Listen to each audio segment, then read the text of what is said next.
पदयात्रा से पहले मैं प्रशांत किशोर जी से सहमत नहीं था। अच्छा, क्यों? यात्रा जब प्रारंभ होने वाली थी तो समस्तीपुर जिले में प्रशांत जी 2-3 बार आए थे हम्म। और जहां-जहां प्रशांत जी की बैठक हुई मुझको भी जानकारी थी, हम्म। लेकिन मैं उस समय प्रशांत जी से सहमत नहीं था। हम्म। मेरा तो होता है कि नहीं? नहीं, बातचीत इधर नहीं हो रही, बातचीत भी नहीं हो रही, चूंकि मैंने बता दिया कि 25 तक मैं घर का कोई काम नहीं करूंगा, घर वापस भी नहीं आऊंगा। 25 के बाद घर वापस आऊंगा। आऊंगा। ये हम लोगों के अच्छा, आप घर पर क्यों नहीं जाते? जब यात्रा में आए तो 27 अक्टूबर 2022 को यात्रा में हम्म। 2 अक्टूबर 2022 को 2 नवंबर 2022 को मेरी प्रशांत जी से बात है। तो प्रशांत जी ने पूछा मुझसे कि कितना दिन आप चलेंगे। तो पता ईश्वर की कृपा या जो भी, ये मैं बोल दिया कि मैं पूरे बिहार, जब तक यात्रा चलेगी मैं पूरे बिहार जाऊंगा। अच्छा, आपके घर वाले लोग खुश थे? बात नहीं आ रहा, मैं बहुत दिनों से इस बात को मुझे मन में ख्याल रहा था, जो इतने बड़े लेवल, जैसे आप बड़े बड़े जो एक्टर देख रहे हैं, उनके पास नाम भी है, फेम भी है, फिर वो आगे बात करते हैं हम समाज की सेवा करना चाहते हैं या पावर का इस्तेमाल करना चाहते हैं, मुझे ये समझ में वो नहीं आता। पावर का लाभ लेना चाहते हैं। समाज सेवा भी है, कई लोगों हाँ। के मन में है, लेकिन वह समाज सेवा जब पावर मिलता है तो पावर के सामने सब झुकता है। अच्छा। जिसकी नहीं भी इच्छा हो वो भी झुकता है। तो इसीलिए वो पावर हासिल करने के लिए वो। और नमस्कार साथियों, मैं विकसित और विकसित ब्लॉग्स में आपका स्वागत है। जैसे कि मैं एक जन स्वराज पदयात्रा एक खोज एपिसोड बना रहा हूँ और इस एपिसोड का ये तीसरा वर्जन है और मुझे उम्मीद है कि आप इस वीडियो को बहुत अच्छे से देख रहे हैं, अच्छा रिस्पांस भी मिल रहा है और हम सबके मार्गदर्शक गुरु, मतलब हम लोग बोल सकते हैं, इस पदयात्रा में सबसे लंबे समय से रहने वाले और सबसे ज्यादा लंबे समय तक आगे भी रहेंगे और इस यात्रा में काफी हम लोग के लिए एक बहुत सारा मोटिव मिलता है इनसे सीखने के लिए। और चलिए मिलाते हैं। सर, आप कैसे हैं? बढ़िया। बढ़िया। सर, आप कहाँ से हैं सर? मेरा घर हुआ समस्तीपुर जिले के दलसिंह सराय प्रखंड। अच्छा, जैसे कि आप जैसे पदयात्रा कब से आप इस चीज को जाने? पदयात्रा में तो हम जुड़े 27 अक्टूबर 2022 को। अच्छा। पदयात्रा से पहले मैं प्रशांत किशोर जी से सहमत नहीं था। अच्छा, क्यों? यात्रा जब प्रारंभ होने वाली थी तो समस्तीपुर जिले में प्रशांत जी 2-3 बार आए थे हम्म। और जहां-जहां प्रशांत जी की बैठक हुई मुझको भी जानकारी थी, हम्म। लेकिन मैं उस समय प्रशांत जी से सहमत नहीं था। हम्म। मेरा मानना था कि प्रशांत किशोर जी जो काम कर रहे हैं, जो इनकी मूल पहचान थी कि पार्टियों को जिताने वाला, मेरा मानना था कि इससे लोकतंत्र कमजोर होता है। हम्म। लेकिन संजोग से 18 अक्टूबर 2022 को फेसबुक पर पूरी बात मैंने सुनी। अच्छा। तब मुझको लगा कि नहीं, प्रशांत किशोर जी कुछ बेहतर काम के लिए और बेहतर काम के लिए चले हैं। जैसे सबसे जो प्रभावित किया कि पदयात्रा पूरे बिहार की करूंगा। बिल्कुल। तो मेरा ऐसा मानना है कि पदयात्रा जब आप करेंगे या कोई करेगा पदयात्रा, तो जो एजेंडा जो भी हो, लेकिन गांव-गांव जाने के बाद, लोगों से मिलने के बाद, तब जो वो निर्णय करेंगे वो समाज के हित में ही होगा। बिल्कुल। तो मुझको लगा कि नहीं, अब ये प्रशांत वो प्रशांत नहीं है, ये बिहार के बेहतर के लिए कुछ नया प्रयास कर रहे हैं, इनसे मिलना चाहिए।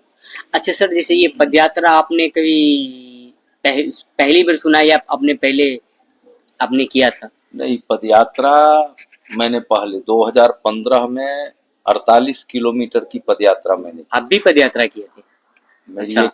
मेरी एक संस्था थी, पशुपालक किसान सेवा संघ। अच्छा। और वह राजनीतिक कोई पार्टी नहीं, कोई राजनीतिक संस्था नहीं, समाज में लोगों को जगाने का एक माध्यम था, अभियान था।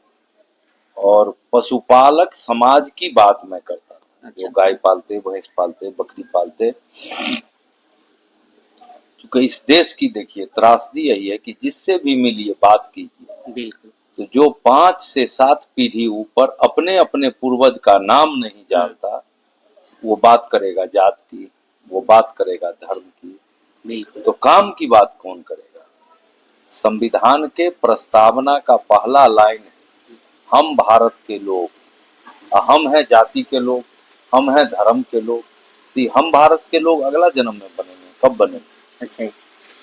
और जैसे कि आपने इस पद यात्रा की, वो कहाँ से कहाँ तक ले वो पद यात्रा की थी आपने? वो पहली पद यात्रा मैंने की कि मेरा उस समय था कि मिले दूध और कृषि उत्पाद, गेहूं, धान, मक्का, गन्ना का लाभकारी दाम, और गोबर उठाने वालों का भी हो सम्मान। तब मैं कहता था कि यही है पशुपालक किसान सेवा संघ का अभियान। अच्छा, अभियान तो आपने शुरू कर दिया, लेकिन क्या उसको समाज में फायदा हुआ उसको? हाँ, फायदा हुआ उसका। 2019 से पहले भारत सरकार में पशुपालन मंत्रालय नहीं होता। अच्छा। समस्तीपुर में और हमारी संस्था ने जब ये अभियान लोगों के संज्ञान में दिया, तो सरकार में जो बैठे लोग हैं उनको भी लगा कि ये उचित मांग है, और केंद्र की सरकार ने 19 में पशुपालन मंत्रालय कृषि मंत्रालय से अलग किया। अच्छा, ये दो अलग अलग भाग हुए, ये पहले एक ही में थे? पहले एक ही कृषि विभाग में ही था। अच्छा।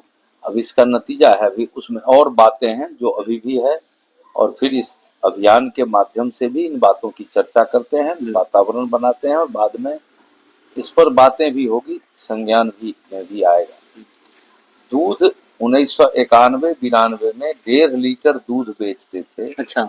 तब 1 लीटर डीजल खरीदते थे। लेकिन आज तो आज के तारीख में 2.5 लीटर दूध बेचने पर 1 लीटर डीजल मिलेगा।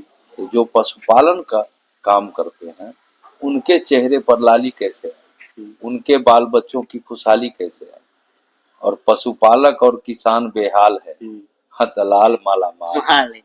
लेकिन आज भी उस चीज को तो समाज में दिख ही रहा है, दलाल आज भी अलग अलग। मान लीजिए आप पशुपालक से बोल रहे हैं तो ये दलाल मलवाल है, लेकिन अलग अलग ब्लॉक के माध्यम से भी तो दलाल बैठे हुए हैं, वो भी तो पूरा अलग अलग चीजों से। उसको कैसे हम लोग रोक सकते हैं? वो इसलिए रोक सकते हैं कि देश में कहने के लिए लोकतांत्रिक सेटअप है, हाँ, लेकिन लोकतंत्र पैरालाइज्ड हो चुका है। अच्छा। गिरोह तंत्र, लोकतंत्र पर गिरोह तंत्र हावी है। ऐसे, लेकिन आज भी तो लोग बता रहे हैं कि लोकतंत्र है। कह रहे हैं, दरअसल है क्या कि इस देश में विचारधारा के नाम पर लोकतंत्र को ही पैरालाइज कर दिया। अच्छा। कोई जो विचारधारा जो है वो विचारधारा इस देश के डेमोक्रेसी को, कॉन्स्टिट्यूशन को नहीं मानता है, कोई विचारधारा नहीं मानता। अब विचारधारा के कारण संविधान में कहीं नहीं लिखा हुआ है क्या कि आप जिसको आप चुन रहे हैं विधायक या सांसद, उसकी चर्चा, उसकी गुणवत्ता मत परखिए। अच्छा। और पार्टी को, सिंबल को वोट दे।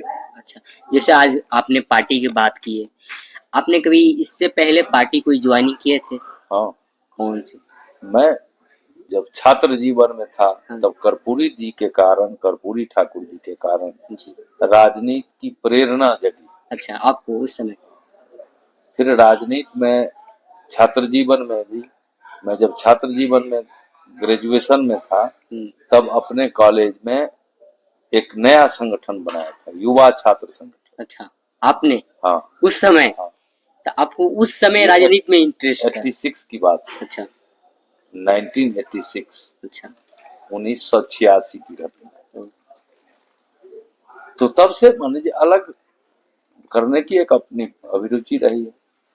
1988 में इलाहाबाद में चुनाव था, बीपी सिंह चुनाव लड़ रहे थे, तो उस चुनाव प्रचार में मैं था। आप उस समय गए थे? 16 दिन गए थे। 16 दिन उस प्रचार में आपको अलग अलग जो पार्टी आपने इस चीज को, देश में एक बात बनी थी कि भ्रष्टाचार के विरोध में एक अभियान बीपी सिंह ने बोफोर्स घोटाले के विरोध में अभियान चलाया था। उसमें लोगों का मतलब बहुत सारे देश के नौजवान प्रेरित हुए। 89 में कांग्रेस पार्टी की सरकार गई। अच्छा। संयुक्त मोर्चा की सरकार आई। फिर वह सरकार भी अपने निजी हितों के लिए लोग, वर्तमान व्यवस्था में सबसे जो त्रासदी है, इन सियासतदानों का तासीर इतना घिनौना है कि ये निजी हित पाने के लिए किसी हद को पार कर जाना चाहते मुझे इस चीज को समझ में नहीं आता। अगर आप डॉक्टर बनना चाहते हैं या कोई डॉक्टर है, कोई वकील है, फिर या एक्टर आजकल जो हमारे देश में एंट्री कर रहे हैं राजनीति में, ये सभी चीजों की जो मंशा उनकी जो है, आखिर वो क्यों इस राजनीति में आना चाहते हैं? या सेवा करने या अपना कुछ नहीं। और पावर के लिए आ रहे राजनीति बड़ा ही लोकतंत्र में नीति निर्धारण राजनीति से ही होता है। हैं? हर आदमी इस नीति निर्धारण में पार्टिसिपेट करना चाहता है कि हम भी नीति निर्धारक बने। वो पावर, वो चीनी के कटोरी को कहीं भी रख दीजिएगा तो चींटी पहुंच जाएगी। बिल्कुल। तो पावर है, राजनीति पावर का केंद्र है। मुझे ये दो चीज समझ में नहीं आ रहा। मैं बहुत दिनों से इस बात को मुझे मन में ख्याल था, जो इतने बड़े लेवल, जैसे आप बड़े बड़े जो एक्टर देख रहे हैं, उनके पास नाम भी है, फेम भी है, फिर वो आगे बात करते हैं हम समाज की सेवा करना चाहते हैं या पावर का इस्तेमाल करना चाहते हैं। मुझे ये समझ में नहीं पावर का लाभ लेना चाहते हैं। समाज सेवा भी है, कई लोगों के मन में है, लेकिन वह समाज सेवा जब पावर मिलता है तो पावर के सामने सब झुकता है। अच्छा। जिसकी नहीं भी इच्छा हो वो भी झुकता है। तो इसीलिए वो पावर हासिल करने में जो लोग हैं वो कहीं भी कोई बड़े से बड़े आदमी हो जाए, लेकिन बड़े आदमी हो जाए तो थाना उसका ऑनर नहीं करेगा। बिल्कुल। जो ढांचा है संसदीय प्रणाली में, जो उसके जो अंग हैं वो उसको ऑनर नहीं करेंगे। लेकिन वही यदि राजनीति में आकर के वो निर्वाचित हो जाता है, पद पर चला आता है, तो सारे सिस्टम उसको फॉलो करेंगे, ऑन करेंगे, ऑनर करेंगे। इसके कारण सब लोग चाहते हैं कि नाम पैसा तो कमा लिया, अब वो पावर भी हासिल किया जाए। अच्छा, इसके लिए वो लोग आते हैं।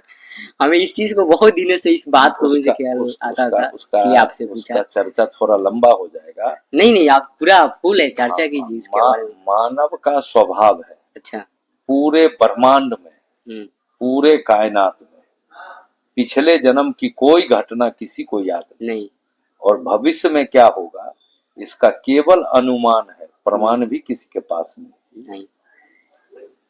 लेकिन हर आदमी हुकूमत करना चाहता है। जिसको जितना मौका मिलेगा वो हुकूमत करने से बाज नहीं आएगा। तो ये साम्राज्यवादी जीन का असर है कि हर आदमी चाहता है कि नहीं, हम पावर में रहें, केंद्र में हम रहें। I am the state, my word is law. मैं जो कहता हूं वही कानून है।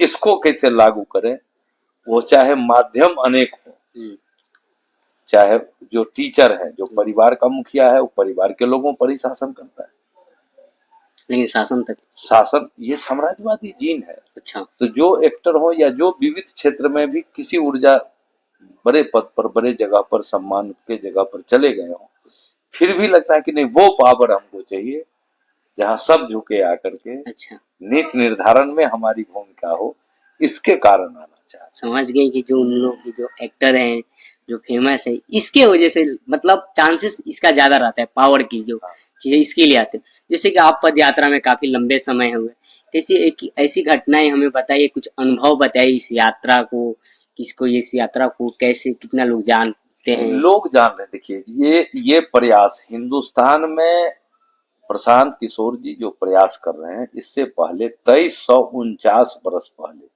आचार्य विष्णुगुप्त ने प्रयास किया था, जिसको देश दुनिया चाणक्य के नाम से जानते हैं, कौटिल्य के नाम से जानते हैं। तो चाणक्य ने पूरे भारत वर्ष के राजधानी को पाटलिपुत्रा में बनाया। पाटलिपुत्रा से ही पूरे देश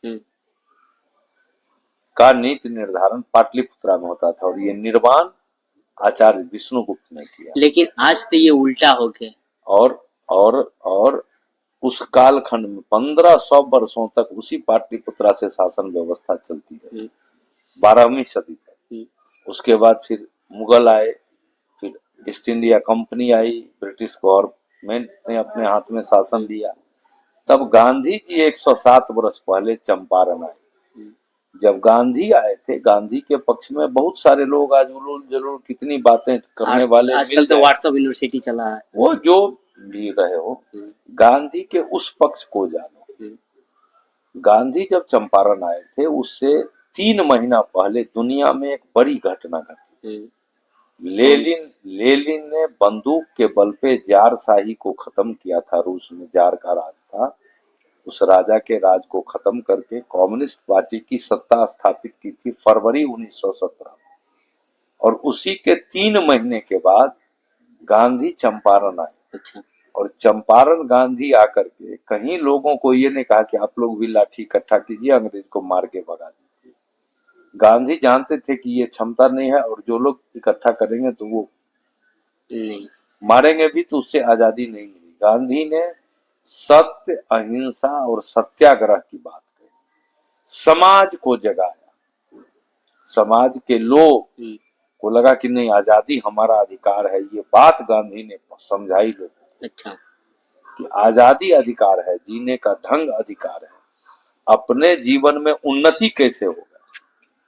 तो आप अपने लघु उद्योग, कुटीर उद्योग, नमक अपना बनाओ, चरखा काटो, अपने आत्मनिर्भर बनो, ताकि दूसरे पर मोहताज नहीं बनना पड़े। तो जैसे कि जब आप यात्रा में देखते हैं कि आप सबसे ज्यादा भाषण देते हैं, चाहे फर्स्ट एसएम पर रहते हैं, जैसे प्रशांत जी आ जाते हैं, फिर आप सेकंड एसएम पर चले जाते हैं, जब आप जाते हैं तब तकलीफ नहीं होती है या जल्दी जाना है?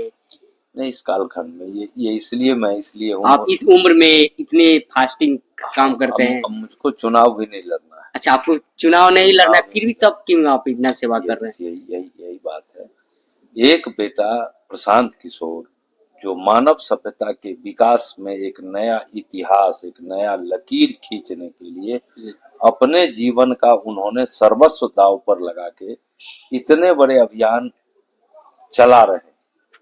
इस कालखंड में मैं भी हूँ, और मेरे मन में भी लालसा है कि कुछ बेहतर हो। तो मानव धर्म कहता है, न्याय दर्शन कहता है कि बेहतर के लिए किया गया प्रयास जिससे न्याय स्थापित होता है, यही मानव का कर्म है, यही मानव का धर्म है। तो प्रशांत किशोर इतनी बड़ी व्यवस्था बना रहे, इतना बड़ा संकल्प लेकर चले हैं, और इस काल खंड में हम हैं, जो हमसे बन पड़ सकता है के साथ चल रहे हैं। और जैसे लोग पदयात्रा में कैसे जुड़ सकते हैं? बहुत सारे साथी पूछते हैं। पदयात्रा में जुड़ने के लिए देखिए, जो साथी जो इस बिहार के धरती पर जन्म लिए, जब बिहार से बाहर जाते, बहुत अचीवमेंट, बड़े बड़े पदाधिकारी आईएएस आईपीएस बिहार के हुए, लेकिन जिस समय बिहारी कह के गाली देता है, बिहारी कह के अपमानित करता है, तो सैकड़ों करोड़ के मालिक हैं, उनको भी अपमान का बोध होता है। और जो गाय का गोबर उठाता है, बकरी पालता है, उसको भी इसका बोध होता है। तो ये कलंक मिटे। बिहारी गौरव का विषय है, ये अपमान का विषय नहीं है। बिहारी नहीं होगा तो देश की अधिकांश फैक्ट्रियां बंद हो जाएगी, अधिकांश कंपनियां ठीक से काम नहीं करेगी। उतने ईमानदारी से वो काम भी करते हैं, तो काम का दाम मिलता है, काम करते हैं पैसा मिलता है, लेकिन काम का सम्मान नहीं मिलता। अच्छा। जन स्वराज का जो अभियान है कि ना जातिगत नारों से, ना धार्मिक जय जयकारों से, हो काम से पहचान, तब मिले काम का लाभकारी दाम और सम्मान, यही है जन स्वराज का। चलिए, बहुत अच्छा लगा आपसे। जैसे कि ये हमारे वैद्यनाथ जी हैं और काफी लंबे समय से इस यात्रा में चल रहे हैं। आपको लगता होगा कि ये इस यात्रा में इसलिए चल रहे हैं कि हमें चुनाव लड़ना है, लेकिन इन्हें कोई चुनाव नहीं लड़ना है, बस एक निस्वार्थ भाव से सेवा कर रहे हैं, ताकि ये भी देखना चाहते हैं कि बिहार एक बेहतर बिहार बन सके। इसके लिए पूरी अभी तक ये अपने घर पर भी, जब से इस यात्रा में आए तो आप घर पर भी नहीं गए। सनातन में एक कंसेप्ट कहता है वानप्रस्थ जीवन, तो हमने भी पढ़ा सुना, तो जरा जी के देखते हैं कि होता क्या है वानप्रस्थ, जिसमें परिवार रिश्तेदार से कोई संबंध संपर्क नहीं, जिस काम के निमित्त है बस वही काम, एक काम। और जैसे कि वैद्यनाथ जी बताए कि 2 सालों तक 25 के बाद ही इनका जो संकल्प है, कमिटमेंट है, ये बता रहे हैं कि अगर एक में कोई भी इंसान हो, कोई भी आदमी अगर एक बार कमिटमेंट कर ले, तब तक उस चीज पर लगे रहे, छोड़ के ना जाए, तभी आप। ये शास्त्र भी कहता है और ये मानव धर्म भी कहता है कि कमिटमेंट करो तो पूरा करो, वरना मत करो। वरना मत करो। और कमिटमेंट करके यदि तोड़ते हो तो भगवान माफ भी नहीं करेंगे, क्योंकि तुम्हारा तय किया हुआ है। तुम जब किसी से, एक व्यक्ति कोई सपोज करिए कि आपके पास कोई आकर के कोई आग्रह करता है, अब मना कर दीजिए, थोड़ा सा तकलीफ होगा, लेकिन आप उसके आग्रह को स्वीकार कर लीजिए, फिर उसको पूरा नहीं कीजिए तो उसको भी जो बुरा लगेगा, वो जो बुरा भला करेगा तो ये मालिक भी माफ नहीं करेगा। इसलिए कमिटमेंट करो तो पूरा करो। अच्छा, और जैसे कि हम सबके ये प्रेरणा, एक मोटिवेशन, हम सबके गुरु बोलते हैं इन्हें, और हम लोग के साथ में लंबे समय से चल रहे हैं और काफ़ी इनसे चीज़ों को सीखने को मिलता है। और ऐसे ही आप वीडियो देखते रहिए और फिर मिलते हैं नेक्स्ट ब्लॉग में। आप सभी का